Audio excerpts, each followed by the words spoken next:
أهلا بيكم في فيديو جديد من باصة ولعبة. هنتكلم النهاردة في لعبة على السريع عن اللاعب المغربي أشرف داري، والمنضم حديثا للنادي الأهلي، واللي جه بدلا من محمد عبد المنعم اللي انتقل حديثا لنيس الفرنسي. وهنشوف هل فعلا أشرف داري يقدر يعوض غياب عبد المنعم ولا لأ، بالتفصيل وبتحليل أعمق شوية. فيلا بينا. هنشوف داري من غير كورة في الحالات الدفاعية وإيجابياته وسلبياته. وهنشوف هنا في أول لقطة عندنا متظلل دايما وأبدا بالأسود في موقف 1 على 1 وقوته البدنية، وقدر هنا يستخلص كورة وبعدين حجز عليها بجسمه وياخد فاول بذكاء كبير جدا. اللقطة اللي بعدها داري برضه يسبق المهاجم وينجح في الوصول للكورة قبله. برضه تاني داري اجريسيف جدا على المهاجم من الخلف، ما يعرفش يستلم مستريح والكرة تطول منه لأوت. مرة تالتة داري في الثنائيات الأرضية بيبقى اجريسيف جدا، بيقدر هنا يقطع الكرة من المهاجم ويستخدم جسمه كالعادة بشكل مثالي في الحفاظ على الكرة، وكالعادة ياخد فاول. بالنسبة للسرعة فداري سرعته مقبولة جدا بالنسبة للمدافع، وده اللي بنشوفه من خلال السبرنت ده مع المهاجم. ونيجي هنا بقى لأهم نقطة وميزة شايفها في داري، وهي الكرات العالية واللي بيميز فيها جدا.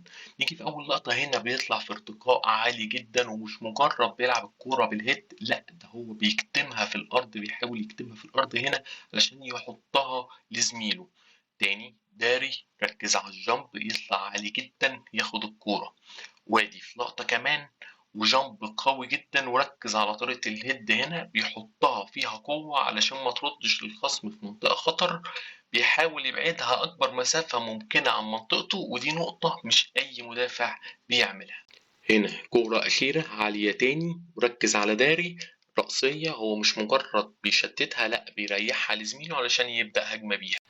زي ما شفنا مميزات داري الدفاعية، تعالوا نبص بصة سريعة على مشاكل داري الدفاعية. هنا في اللقطة دي داري كان معاه المهاجم رقم 29، زي ما احنا شايفين ساب مسافة كبيرة ما بينه وما بين المهاجم. لما وصلت الكرة للمهاجم ما قدرش يقفل عليه، وما قدرش يقفل برضه زاوية التمرير، وبالتالي فضيت المساحة اللي في ظهر داري واللي استغلها الباك اليمين وقدروا يسجلوا.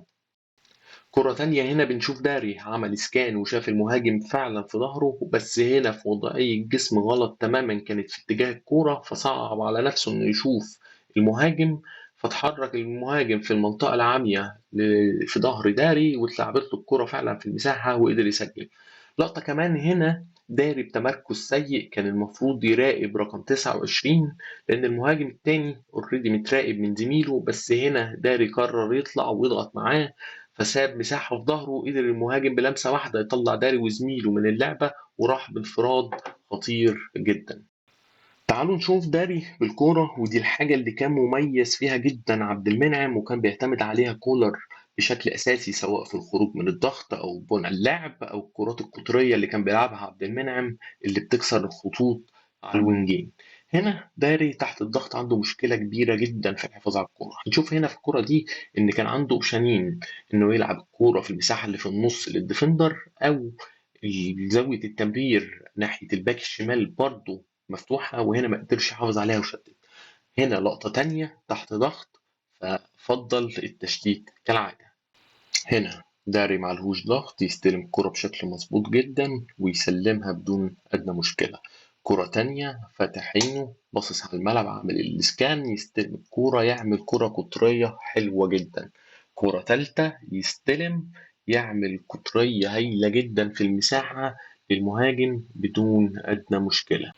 تعالوا نلخص سريعا جدا. داري قوي جدا في الرأسيات والكرات العالية وبيسجل أهداف كتير، كان إعارة الموسم اللي فات لشارلروا، سجل معاهم 3 أهداف في 12 مباراة، وده معدل عالي جدا بالنسبة للمدافع.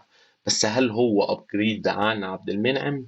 بالتأكيد لأ، لأن عبد المنعم كان كواليتي عالي جدا وخاصة بالكورة، بس ممكن داري يكون معوض ليه بشكل كبير، وخاصة إن داري 25 سنة فقدامه هامش للتطور كبير جدا. وده كان رأيي في أشرف داري، ومهم رأيكم انتوا، ولو عايزين لعيب تاني اكتبوا لي في الكومنت. سلام.